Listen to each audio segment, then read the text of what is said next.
अस्सलाम वालेकुम नाज़रीन, Sindh television news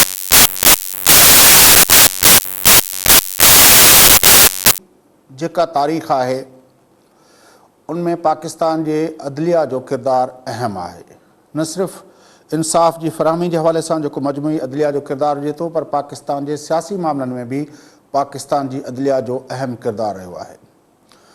justice Munir मौलवी तमीज़ुद्दीन के केस में जो फ़ैसिलो किया उनखां वठी अॼोके ॾींहुं ताईं पाकिस्तान के सियासी मैदान जा अहम फ़ैसला अदालतुनि के हवाले थियनि था ऐं अदालतूं उन ते फ़ैसला कंदियूं रहियूं आहिनि। हिन वक्त भी जस्टिस फ़ाइज़ ईसा जो मामलो हुजे तोड़े ॿिया मामला हुजनि, अदालतूं सियासत ऐं हुनजे वर चढ़ियल आहिनि। उन हवाले से गुफ्तगू करण लाइ पाकिस्तान की मजमूई अदालती जेका अदालतुनि जो किरदार है पाकिस्तान के हिन सॼी तारीख़ में, उन ते गुफ्तगू करण लाइ असां राब्तो कयो आहे मुल्क के नामियारे jurist Supreme Court of Pakistan के अॻूणे जज जस्टिस रिटायर्ड वजीउद्दीन अहमद साहब सां। जस्टिस साहब अस्सलाम वालेकुम। वालेकुम अस्सलाम। जस्टिस रिटायर्ड वजीउद्दीन अहमद साहब, किस तरह देखते हैं कि पाकिस्तान के अंदर जो अदलिया की तारीख़ है, अगर मौलवी तमीज़ुद्दीन के केस से लेकर वो जो इफ्तिखार चौधरी साहब की अदलिया को नज़रबंद किया गया तब तक उसको अगर देखें तो आप कैसे देखते हैं उस तारीख को? देखें, बात ये है कि पाकिस्तान जिन डिफिकल्ट टाइम से गुजरा है और यहाँ पर जो साजिशें होती रही हैं जिसके नतीजे में constitutional machinery on a regular basis derail होती रही है, तो उसमें उस तनाजुर में और उस बैकग्राउंड में कोई इतनी बुरी परफॉर्मेंस नहीं है। बल्कि मुझे याद पड़ता है कि बेगम नुसरत भुट्टो केस में जब टेक ओवर का मसला या उसका सुप्रीम कोर्ट में पेश था, तो वहाँ पर जस्टिस फैसल खान साहब ने एक बहुत दूररख्त ऑब्जर्वेशन की और उन्होंने ये कहा कि जब मिलिट्री टेक ओवर हो जाए तो उस वक्त जज साहिबान को उसमें इंटरफेयर नहीं करना चाहिए, क्योंकि वहाँ पर कानून का मुकाबला एक ब्रूट फोर्स से होता है और खुद अदलिया के पास कोई ऐसी मशीनरी नहीं होती कि जिसके ज़रिए से अपने ऑर्डर्स के ऊपर अमल दरामद करा सके। अब ये एक ऑब्जर्वेशन थी, माइनॉरिटी व्यू भी हम इसको नहीं कह सकते, लेकिन हकीकत यही है कि जब टेक ओवर हो जाए तो फिर पावर का बैलेंस टोटली डिसरप्ट हो जाता है और उसमें जो ताले आजमा है वो अपना ऑर्डर खुद साथ लेकर के आता है। और यही कुछ सुप्रीम कोर्ट ने डोसो के केस में 1958 में कहा कि एक सक्सेसफुल रेवोल्यूशन अपना कानून अपने साथ खुद लेकर के आता है। तो जज साहिबान वहाँ क्या कर सकते हैं? अवाम खड़ी होती नहीं है। अब मैं समझता हूँ बहुत अरसे के बाद जो म्यांमार में टेक ओवर हुआ है डेमोक्रेटिक डिस्पेंसेशन का, डेमोक्रेटिक हुकूमत का, वहाँ पर बहुत अरसे के बाद अवामी रेजिस्टेंस सामने आई है, लेकिन उसके बावजूद भी जो टेक ओवर करने वाले एलिमेंट्स हैं वो टोटली सॉफन नहीं हुए हैं, बल्कि वहाँ पर स्ट्रीट फाइट्स चल रही हैं।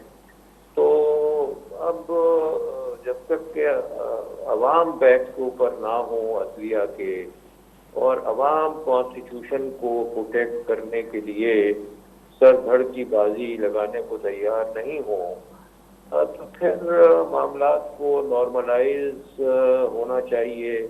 उसके बाद फिर अदालतें जब आज़ाद हों उस वक्त उन मामलात को एड्रेस करना चाहिए। लेकिन उसके ऊपर भी एतराज़ात होते हैं, क्योंकि अस्मा जिलानी वाले केस में 1972 में सुप्रीम कोर्ट ने याह्या खान को यूज़रपर यानी गासिब डिक्लेयर किया, और उसके ऊपर भी एतराज़ात जो कानूनी सर्कल्स में होते हैं और कानूनी किताबों में जो बातें दर्ज हैं वो ये हैं कि अच्छा आपने यूज़रपर डिक्लेयर किया, उस वक्त आप कहाँ थे जब याह्या खान पावर में था? जब याह्या खान फारिग हो गया उसको भुट्टो ने डिपोज कर दिया, भुट्टो खुद chief marshal law administrator civilian बन गया, उस वक्त आपको होश आया और आपने अस्मा जिलानी केस डिसाइड किया। लेकिन बुनियादी बात जो है वो यही है कि जब इस तरह के टेक ओवर्स होते हैं तो फिर अदालतें जो हैं उनके पीछे वो सैंक्शन नहीं रहती, वो अवामी फोर्स नहीं रहती कि जिसकी बुनियाद के ऊपर वो कॉन्स्टिट्यूशन को इम्प्लीमेंट कर सके।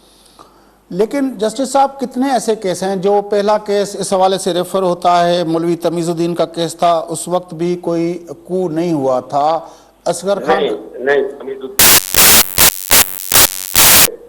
वो उसमें कोई काले आजमा डायरेक्टली सामने नहीं आया था।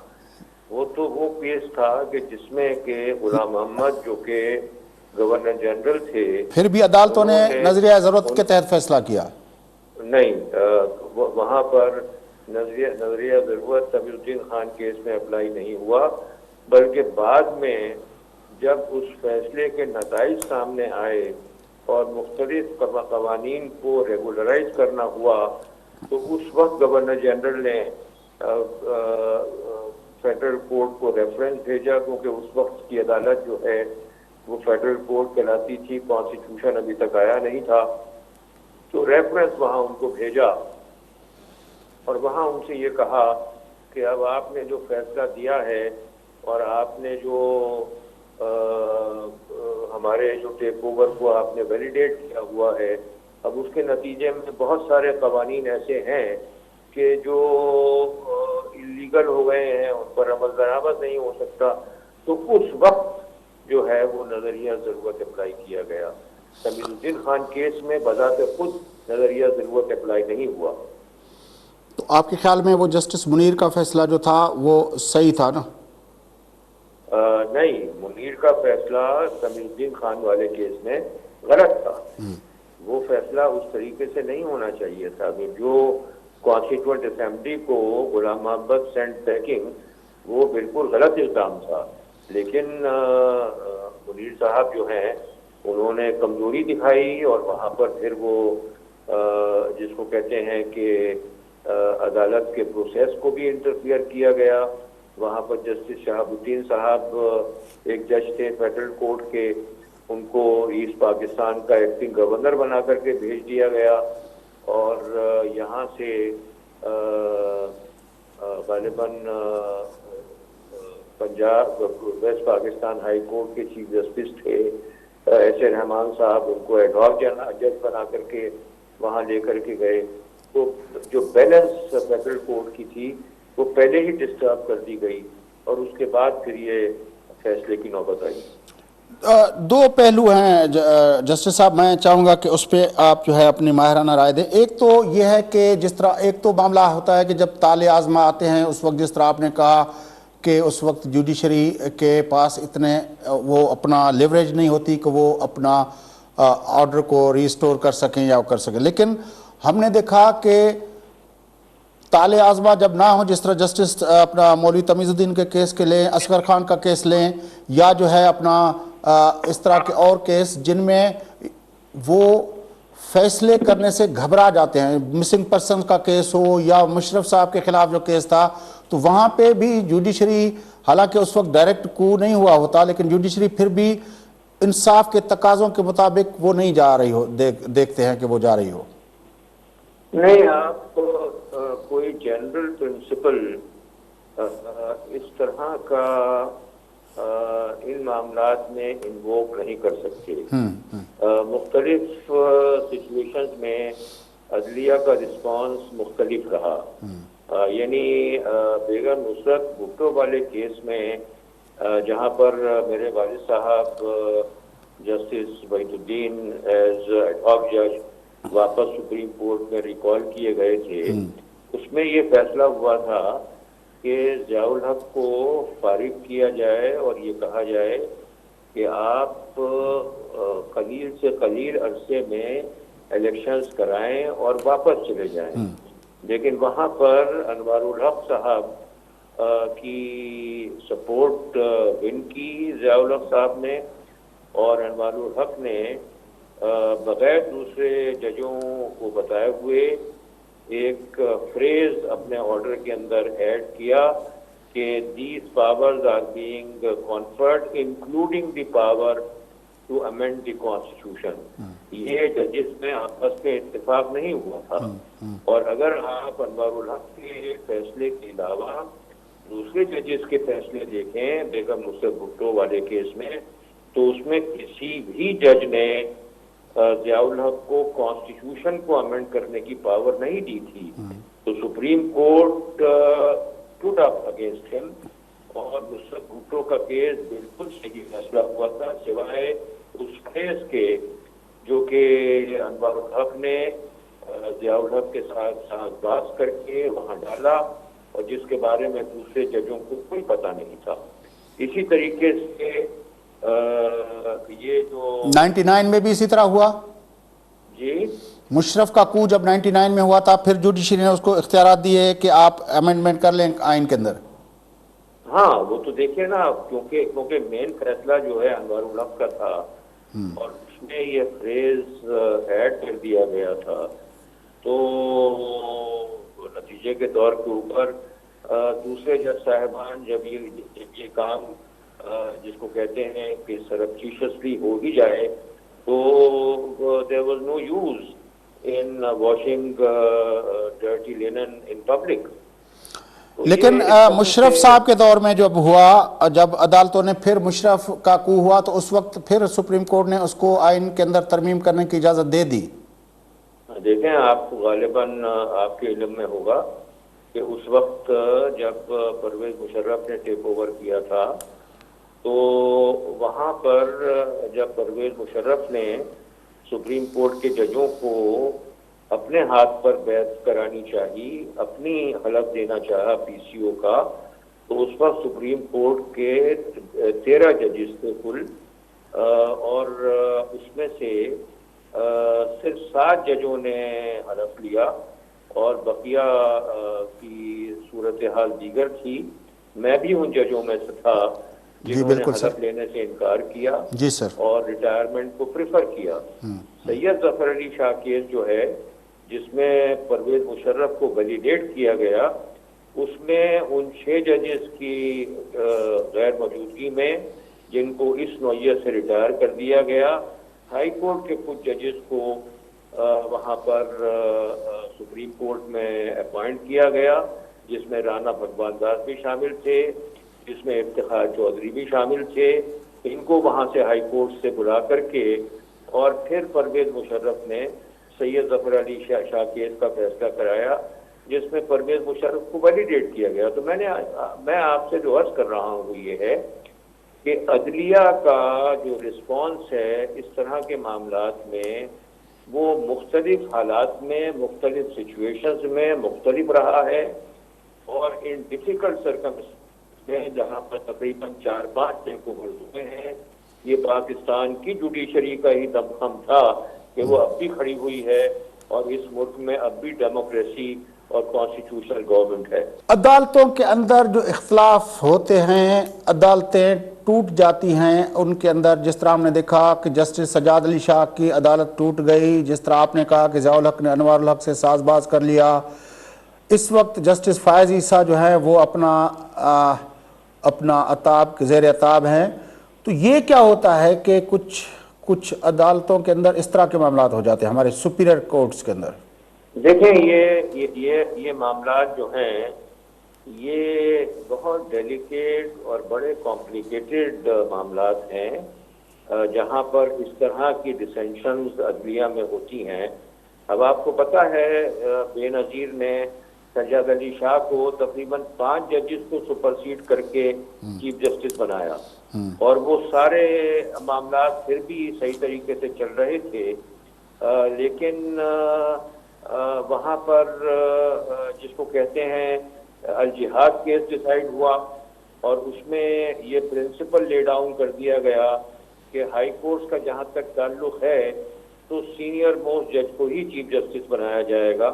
लेकिन सज्जाद अली शाह ने सुप्रीम कोर्ट के चीफ जस्टिस के अपॉइंटमेंट के बारे में उसके ऊपर कुछ कहना पसंद नहीं किया, तो वो एक लैकुना रह गया। नतीजे के तौर के ऊपर जब उनमें आपस में डिसेंशन हुई और नवाज शरीफ ने अपने कार्ड खेलने शुरू किए, तो फिर असद केस डिसाइड हुआ जिसमें कि 10 जजेस एक तरफ थे और सज्जाद अली शाह के साथ वो 4 जजेस बैठे हुए थे जो उनके ज़माने में अपॉइंट हुए थे। तो ये बड़ी कॉम्प्लिकेटेड चीज़ें हैं, लोगों को पता नहीं है इन चीज़ों के बारे में और इजहार ख्याल किया करते हैं। अब ये काजी फैज़ वाला मामला भी आपने उठाया, ये भी बड़ा अजीब व गरीब मामला है। मुझे बहुत सारी चीज़ों का इसके बारे में पता है, लेकिन मैं समझता हूँ कि ये एक सब्जेक्टिव मामला है, उसमें बेहतर ये है कि मैं कुछ कहूँ नहीं। लेकिन मैं जो सेंस जिस पे आपकी राय चाह रहा था वो ये है कि जिस तरह आपने अनवारुल हक साहब की बात की, जिस तरह अपना नवाज शरीफ के बारे में आपने की कि उसने अपने कार्ड खेले, तो हमारे जजेस हाकिम वक्त से मिल जाते हैं सुपीरियर कोर्ट्स के, ये प्रेसिडेंट रहे हैं जो दो आपने कोट किए हैं। बाकी मामला पे भी हमें नजर आता है ये नहीं, ऐसा नहीं है। नहीं, मुझे जवाब दें। जी सर, जी सर। ऐसा नहीं है। देखिए, बात ये है कि सारी दुनिया में जजेस की प्रॉब्लम्स रही हैं। अगर आप देखें तो बुश वर्सेस अल गोर वाला जो केस, जी सर, यूनाइटेड स्टेट्स के सुप्रीम कोर्ट 2000 के इलेक्शंस, तो वो उसमें अगर आप देखें तो वहां पर डिसीजन जो है उन जजेस ने जिनको रिपब्लिकन अदवार में अपॉइंट किया गया था, उन्होंने बुश के हक में डिसाइड किया। जो डेमोक्रेट्स के ज़माने में यूएस सुप्रीम कोर्ट में अपॉइंट हुए थे, उन्होंने अल गोर को सपोर्ट किया। इसी तरीके से लॉर्ड हटन की जो इंक्वायरी रिपोर्ट थी इराक के बारे में, तो उसने वही लाइन ली जो कि टोनी ब्लेयर की थी। फिर बाद में टोनी ब्लेयर ने खुद माना कि हाँ, हमने मिस स्टेटमेंट किया था, हमने मामला को मैनिपुलेट किया था। तो देखिए, अदालतें जो हैं बुनियादी तौर के ऊपर इंसानों के ऊपर मुश्तमिल हुआ करती हैं। तो इस तरह के मसाइल जो हैं वो सिर्फ पाकिस्तान में नहीं है। अभी ये बाबरी मस्जिद वाला केस डिसाइड हुआ है, इंडिया सुप्रीम कोर्ट ने डिसाइड किया है। वहाँ पर वो चीफ जस्टिस जो है उसको वर्चुअली होस्टेज बनाया गया। पहले वो एक खातून के जरिए से उसके खिलाफ सेक्सुअल हैरेसमेंट की एलिगेशंस लगवाई गई और दीगर मसाइल खड़े किए गए। अपने हक में जब फैसला ले लिया एक अंडरस्टैंडिंग करने के बाद, तो जैसे ही वो रिटायर हुआ उसके हफ्ते के बाद में उसको राज्यसभा का मेंबर बना दिया गया। तो ये सारे मसाइल सारी दुनिया में होते हैं, हमारे यहाँ भी रहे हैं, लेकिन हमारे यहाँ बहुत डिफिकल्ट सर्कमस्टेंसेस में कंपैरेटिवली हमारे जजेस ने बेहतर रिस्पॉन्ड किया है और बेहतर परफॉर्म किया है। अच्छा जस्टिस साहब, आखिरी सवाल, जो अब इफ्तिखार चौधरी की अदलिया की बहाली की तहरीक के बाद उसकी बहाली हुई, उसके बाद की जो जुडिशरी है, हमने देखा कि 3 सुप्रीम कोर्ट्स अपना जस्टिस चौधरी की जो सुप्रीम कोर्ट थी वो उसके बारे में कहा गया, कितने बार लोगों ने कहा कि जुडिशल एक्टिविज्म हो रहा है। फिर जस्टिस साकिब निसार साहब की जो अपना सुप्रीम कोर्ट थी उसमें डैम और कर्ज उतारने का सर जो है वो सुप्रीम कोर्ट के चीफ जस्टिस ने अपने सर ले लिया, और अब जो अदलिया है उसका एक डिफरेंट टेक्सचर है। आप इस अरसे की जुडिशरी को, जिसको हम कहते हैं कि हमने जद्दोजहद करके अदलिया आज़ाद करवाई है, उसका रिकॉर्ड किस तरह देखते हैं? देखिए, ये जो इफ्तिखार चौधरी की बहाली है ये पाकिस्तान की तारीख में एक बहुत बड़ा इवेंट है। सबसे पहले तो लॉयर्स मूवमेंट शुरू हुआ, आपको पता है कि उसको मेरी सपोर्ट हासिल थी। जी सर। और फिर सुप्रीम कोर्ट ने जो 20 जुलाई 2007 को फैसला दिया तो इफ्तिखार चौधरी को बहाल किया। अच्छा, अभी ये मामला जो है इसी स्टेज के ऊपर था कि 3 नवंबर को परवेज मुशर्रफ ने सारी ही अदलिया को फारिग कर दिया और फिर लॉयर्स मूवमेंट जो है बड़े स्ट्रांगली शुरू हुआ। हमारा भी उसमें कुछ किरदार था और लोग कहते थे कि ये कैसे बाहर हो सकते हैं, लेकिन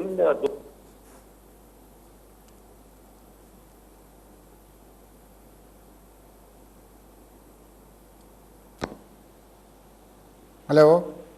हाँ जी जी सर, आपकी बात हो रही थी।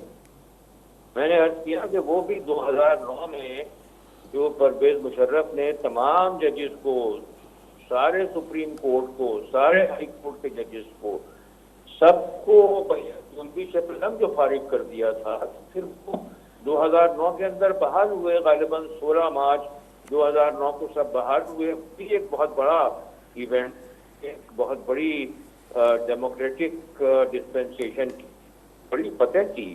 तो मैं समझता हूँ कि हमको इतना डिसहार्टन होने की जरूरत नहीं है।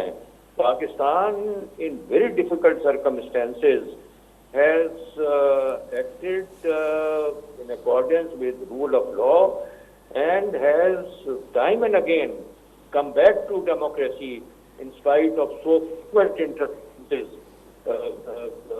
as we have seen historically. बड़ी मेहरबानी जस्टिस रिटायर्ड वजीउद्दीन अहमद साहब, आपने हमारे साथ बातचीत की। नाज़रीन, मुल्क जा नामियारा जूरिस्ट, आइनी ऐं कानूनी माहिर रिटायर्ड जस्टिस वजीउद्दीन अहमद साहब जेको आहे असां सां गॾु हुआ। गुफ़्तगू तां ॿुधी, वक़फ़ो वठूं था। वक़फ़े खां पोइ वठी अची मुल्क जे अदालती निज़ाम ऐं अदालती तारीख़ जे हवाले सां गुफ़्तगू कंदासीं। असां सां गॾु रहिजो। वेलकम बैक नाज़रीन, अचो प्रोग्राम जे सिलसिले खे अॻिते वधायूं। गुफ़्तगू हलंदड़ आहे मुल्क जे आला अदालतुनि जी तारीख़ ऐं मौजूदा सूरत हाल जे हवाले सां। हिन वक़्तु असांखे सुप्रीम कोर्ट बार एसोसिएशन जे मरकज़ी सदर मुल्क जे मारूफ़ कानूनदान लतीफ़ आफ़रीदी साहब ज्वाइन कयो आहे। लतीफ़ आफ़रीदी साहब, सलाम अलैकुम। आफ़रीदी साहब, ये जो पाकिस्तान का अदालती निज़ाम है, जस्टिस मुनीर के फैसले जो मौलवी तमीज़ुद्दीन के केस में दिया गया, अब इफ्तिखार चौधरी की अदलिया तक, उसकी बहाली से पहले की जो अदलिया थी, उसका रोल आप किस तरह देखते हैं? देखिए, हमारा अपना कुछ भी नहीं था 1973 के आइन के बगैर। इससे पहले जितना भी था वह गवर्नमेंट ऑफ इंडिया एक्ट 1935 जिसे हमने बतौर आइन 14 अगस्त 1947 को एक्सेप्ट किया, वो और उसके अलावा जितने कवानीन थे वो तमाम कॉलोनियल कवानीन थे। तो उनके पीछे जो था, उन कवानीन के पीछे माइंडसेट या उनका मकसद या कॉलोनियल पावर को तहफ़्फ़ुज़ देना था, उसके रूल को बचाना था। तो हमने जब 14 अगस्त 1947 को हमें ये जो कहते हैं सो कॉल्ड आज़ादी,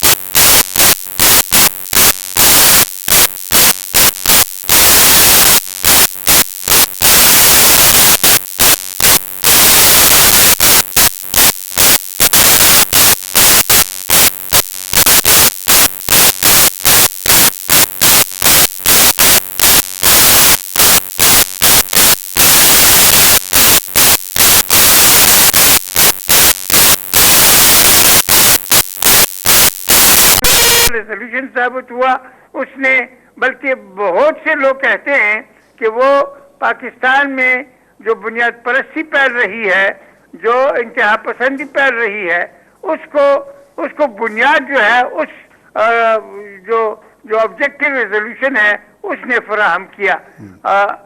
बहरहाल वो तो 1956 का इन बरोही साहब नहीं, मैं तो अदालती तारीख के बारे में कह रहा हूँ। ये तो असेंबलियों का तारीख है, लेकिन मैं कह रहा हूँ कि जस्टिस मुनीर का अपना फैसला हो या अनवारुल हक साहब का फैसला हो या अपना असगर खान केस के मामले हो या जो है अपना दूसरे मामला हो, अदालतों के फैसले किस तरह असरअंदाज हुए हैं जब अदालतों के फैसले मैं जानता हूं उनको, मैं जानता हूं। देखिए मौलवी Tamizuddin case Sindh high court में उन्होंने उसको एक्सेप्ट किया, लेकिन जो फेडरल कोर्ट थी या जो जस्टिस मुनीर का अदालत था उसने उसको रिवर्स किया, और उसके रिवर्स करने से पाकिस्तान में खराबियों की एक बुनियाद फराहम हुई। कानूनी इख्तियारात को गैर गलत तरीके से इस्तेमाल करना और फिर उसके नतीजे में इदारों का तबाह होना, बर्बाद होना, इंसाज असेंबली का ख़त्म होना, और ये सारी बातें, और गवर्नर जनरल के नामाकूल इख्तियारात, ये सारी बातें उसी फैसले के नतीजे में, जो जस्टिस मुनीर का फैसला था उसके नतीजे में है। उसके बाद उस फैसले की रोशनी में फिर बाद में डॉक्ट्रिन ऑफ नेसेसिटी जो है या नजरिया ज़रूरत जो है वो हर मार्शल लॉ के लिए एक जवाज बनाया गया। चुनांचे अयूब खान का मार्शल लॉ तो इसी तरह उसी केस के जरिए ठीक हुआ। उसके बाद जो ज़ियाउल हक का मार्शल लॉ था वो भी, उसको भी जायज़ करार दिया गया। उसके बाद परवेज मुशर्रफ का फैसला जो था वो जफर अली शाह केस में ठीक ठाक करार दिया गया। तो याहिया खान की मुतल्लिक जो फैसला सुप्रीम कोर्ट ने किया था उस वक्त वो इक़्तिदार में नहीं था। अगर वो इक़्तिदार में होता और वो तब तक भट्टो साहब बरसर इक़्तिदार ना थे तो वो फैसला भी दूसरी तरह का फैसला होता। वो जो आसमा गिलानी केस था उसकी बात कर रहे हैं? जी हाँ बिल्कुल। तो मैं कहता हूँ ये कि हमारा जो पाकिस्तान है, इस पाकिस्तान में तमाम इदारे और तमाम जो कवानीन हैं, जो तमाम सिलसिले हैं, वो एक ट्राइबल फ्यूडल मुल्क के सिलसिले हैं। ट्राइबल फ्यूडल मुल्क में शिकस्त जारी हैं, पुराने अक़दार जो है वो टूट रहे हैं, नए अक़दार हम कहीं, ये तो ज़माना बदल गया तो न हमारे नए अक़दार पे जो चीज़ हावी है उसका न सर है न पैर है, तो हम इदारों को बर्बाद कर रहे हैं, अजीब अजीब कवानीन बना रहे हैं। लाला, ये और जो नतीजा ये है कि न हमने अदालती इस्लाहात किए, न जुडिशल इस्लाहात किए, न लॉ रिफॉर्म्स किए, और नतीजा ये है कि रोज बरोज हमारी हालत बद से बदतर हो रही। जो आपने बात की लाला के अपना जस्टिस मुनीर का फैसला हो, जस्टिस अनवार का फैसला हो, या इस तरह के बाकी जो फैसले हों, या परवेज मुशर्रफ के अपना मार्शल लॉ के जायज़ करार देने का फैसला हो, या किसी ज़माने में आपको याद होगा कि नवाज शरीफ के दौर में जस्टिस सजाद अली शाह की कोर्ट चल रही थी तो वहाँ पे हमारे जो कुछ हुआ, तो सुपीरियर कोर्टों के आला जज साहबान क्यों असर रसूख कबूल करते हैं हुक्मरानों का? दुनिया में ऐसे प्रेसिडेंट हैं या ये हमारे यहाँ होता है?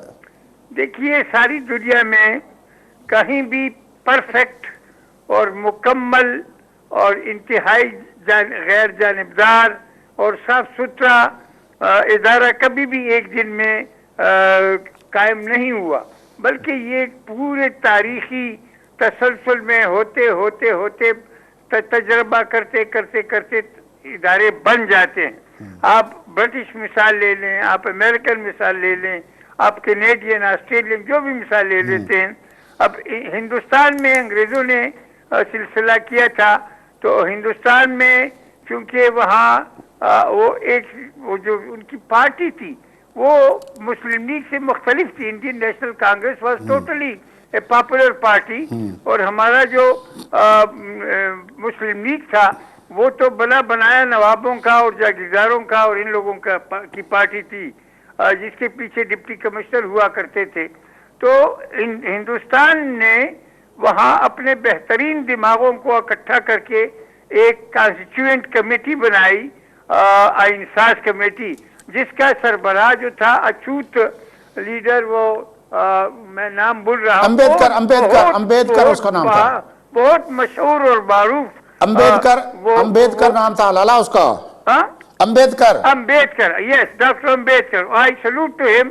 बहुत बड़ा आदमी था, बहुत आलिम फाजिल आदमी था, और उसकी वो बात जब वो पेश कर रहा था हिंदुस्तानी पार्लियामेंट में, उसने कहा ये तारीख का अलमिया देखें कि एक अछूत जिसके साथ ये पार्लियामेंट के मेंबर हाथ में लाना भी नहीं चाहते, वो इनको आईन दे रहा है कि जनाब इस हिंदुस्तान को या इंडिया को आप इस आईन के जरिए चलाएंगे। तो वहां तो इदारे थे, बन चुके थे, ख्वाह वो पार्लियामेंट था, ख्वाह वो पार्टी थी, वहां थे। हमारे यहाँ सिलसिला बिल्कुल मुख्तलिफ है। अच्छा लाला, जो आप सब लोगों ने मिलके जस्टिस चौधरी की अदलिया बहाल की थी और ये नारे लगे थे पूरे पाकिस्तान में कि अब पाकिस्तान में एक आज़ाद अदलिया वजूद में आ गई है, उस बात से लेकर आज तक जो अदलिया हमारी है उसके किरदार को किस तरह देखते हैं? बात यह है कि बिल्कुल इसमें तमाम अदलिया को एज ए होल जब हम देखते हैं तो वो भी एक खास फ्रेमवर्क के अंदर काम करते हैं। आहिस्ता आहिस्ता ये आहिस्ता आहिस्ता ठीक होगा, एक दिन ठीक नहीं हो सकता। जजों के दरमियान मुख्तलिफ हाई कोर्टों में, मुख्तलिफ सुप्रीम कोर्ट में आप जब देखेंगे, तमाम जजेस का नज़ारा करेंगे तो वहाँ मुख्तलिफ किस्म के फिक्र आएंगे। जजेस में ISI के हामी भी मौजूद हैं, जजेस में उनके मुखालिफ भी मौजूद हैं, जजेस में तरक्की पसंद जज भी हैं, जजेस में इंतहाई कंजर्वेटिव किस्म के जजेस भी हैं। तो ये जो है अपने फिर जजों को बहुत ज़्यादा, जिसको हम डिस्क्रेशन कहते हैं, वो बहुत ज़्यादा डिस्क्रेशन इनको दिया गया है। ये डिस्क्रेशन भी जजों का ख़त्म करना चाहिए, क्योंकि जजेस डिस्क्रेशन को फिर गलत इस्तेमाल करते हैं, उसको वो अपने नज़रियात के मुताबिक इस्तेमाल करते हैं और गलत फैसले करते हैं। तो अब तक जो मैं देखता हूँ तो ये टाइम पाकिस्तानी अदलिया ने अब तक 70 साल लिए, लेकिन 70 साल में तो 40-45 साल फौजियों की हुकूमत रही और अब भी प्रैक्टिकली फौजियों की हुकूमत है। तो मैं समझता हूँ कि इसने उसके अंदर बेहतरी उसमें नहीं आई जो आनी चाहिए थी, लेकिन आहिस्ता आहिस्ता अब बातें खुल के की जा रही हैं, फौज का नाम लिया जा रहा है। लेकिन जुडिशरी कहाँ खड़ी है लाला? जुडिशरी कहाँ खड़ी है जी? जज साहबान, हमारी सुप्रीम कोर्ट वो कहाँ खड़ी है? सुप्रीम कोर्ट जी, मैंने जिस तरह कहा कि सुप्रीम कोर्ट में मुख्तलिफ किस्म के जजेस हैं, डिफरेंट टाइप ऑफ जजेस, डिफरेंट ओरिजिन से, मुख्तलिफ पस मंजर से आए हुए लोग हैं। तो उनके अंदर भी इख्तिलाफात भी हैं, लेकिन वो कोशिश कर रहे हैं कि अपनी साख को बरकरार रखते हुए अच्छे फैसले दे दे। फायज ईसा साहब इस वक्त अताब के जेर अताब हैं। फायज ईसा साहब, आपके ख्याल में उसमें पाकिस्तान के आला अदालतों के अंदर बैठे हुए जज साहबान का जो किरदार है उसको किस तरह देखते हैं? मैं समझता हूँ कि काजी फायज ईसा इंतहाई इंडिपेंडेंट, आज़ाद मंश और बहुत ईमानदार और जानदार जज है, और यकीनन उसके खिलाफ बाज़ इदारे लगे हुए हैं और वो इदारे कोशिश कर रहे हैं कि सुप्रीम कोर्ट के दूसरे जजों को उसकी मुखालिफ करें। तो मैं समझता हूं कि काजी फाइज ईसा को सुप्रीम कोर्ट के दूसरे जजेस को उनको तहफ़्फ़ुज़ देना चाहिए। उनके खिलाफ अगर सुप्रीम कोर्ट खड़ी हो जाती है तो हम फिर सुप्रीम कोर्ट के खिलाफ खड़े होंगे कि ये गलत है, एक आज़ाद जज को क्यों उसको सजा दी जा रही है। लेकिन आपने रिसेंटली देखा कि उसको एक केस अलहदा किया गया जिसपे उसने बहुत अपने तहफ़्फ़ुज़ात का इजहार किया। जनाब वो बिल्कुल ठीक है, हमने कहा ये बिल्कुल रिवायत नहीं है। होना ये चाहिए था कि पहले चीफ जस्टिस काजी फायज ईसा को इस बेंच में न बिठाते, क्योंकि बेंच बनाना चीफ जस्टिस का काम है, फिर काज लिस्ट बनाना चीफ जस्टिस का काम है। उसने इस केस में ये केस क्यों इस बेंच के सामने रखा? एक बात। दूसरी बात ये थी कि फिर जब ये हो गया तो फिर काजी साहब को भी जब पता चला तो काजी साहब को भी चाहिए था कि चूंकि मैं प्राइम मिनिस्टर के खिलाफ एक केस में या दो केसों में मुस्तगीस हूँ या कंप्लेनेंट हूँ, इसलिए मैं इस बेंच में नहीं बैठना चाहता। न चीफ जस्टिस ने कहा न उसने कहा, और उसका नतीजा बदमज़गी हो गया, गलत हुआ। वो कवायद के खिलाफ बात है, रूल्स और रूल्स रेगुलेशन के खिलाफ बात है, अच्छा नहीं हुआ, उससे सुप्रीम कोर्ट की जजों की हैसियत में लोग उंगलियां उठाने लगे। लेकिन आपको याद होगा कि जस्टिस सज्जाद अली शाह की सुप्रीम कोर्ट बाकायदा बिल्कुल टूट गई थी, कुछ जज उस तरफ चले गए थे, थोड़े जज जस्टिस अपना शाह के साथ थे। इस तरह का कोई मंजरनामा देखते हैं? भाई वो भी उस वक्त सज्जाद अली शाह साहब जो थे वो ठीक है, कई लोगों से जूनियर थे उनको, लेकिन जब चीफ जस्टिस बनाया गया और वो बन गया तो उसकी अदालत पर हमला कतई जायज नहीं था और उसके साथ ज्यादती की गई थी।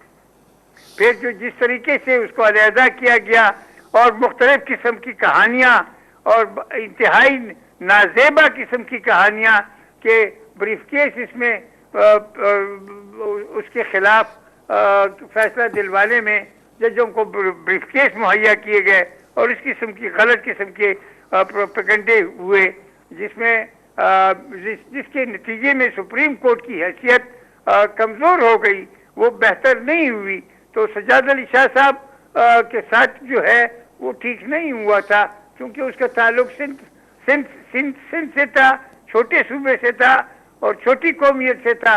तो यकीनन ये मसला भी दरमियान में आया कि चूंकि लाला आखिरी सवाल, बार क्या रोल अदा कर सकती है ऐसे मामलात में जब जज साहबान एक दूसरे के खिलाफ खड़े हो जाएं? बार क्या रोल अदा करेगा? हमारे जो लीडरान किराम हैं वो क्या कर रहे हैं, उनका कैरेक्टर क्या है, वो कितने किस कदर करप्ट है।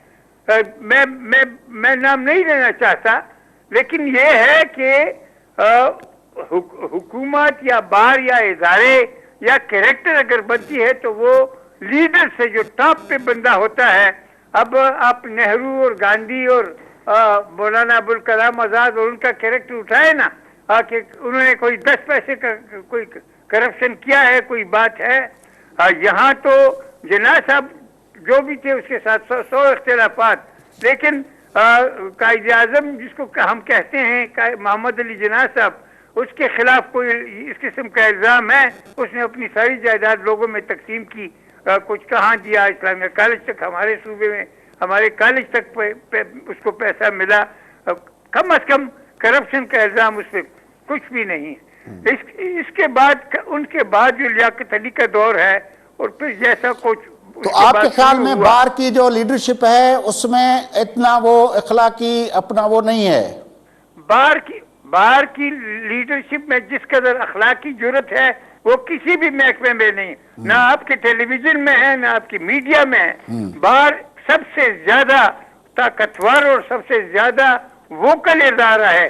बाकी इदारे मजबूर हो जाते हैं, जब आपको एक ISI का कोई हवलदार आ जाता है तो आप फिर वो खबर नहीं छाप सकते। तो मैं वही कह रहा हूं कि बार क्या रोल अदा कर सकती है लाला इस जजों के, जब जज कमजोर हो जाए, जजों पे प्रेशर पड़े, जजों के अंदर इख्तिलाफ राय पैदा हो जाए, तो उस सूरत हाल में बार का क्या रोल बनता है?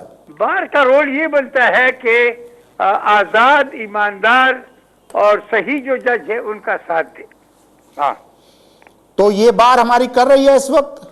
हम कर रहे हैं, बिल्कुल, हम काजी फाइज ईसा के साथ करें। हाँ, बड़ी मेहरबानी लाला लतीफ आफरीदी साहब, आपने हमें ज्वाइन किया। नाज़रीन, मुल्क जा मारूफ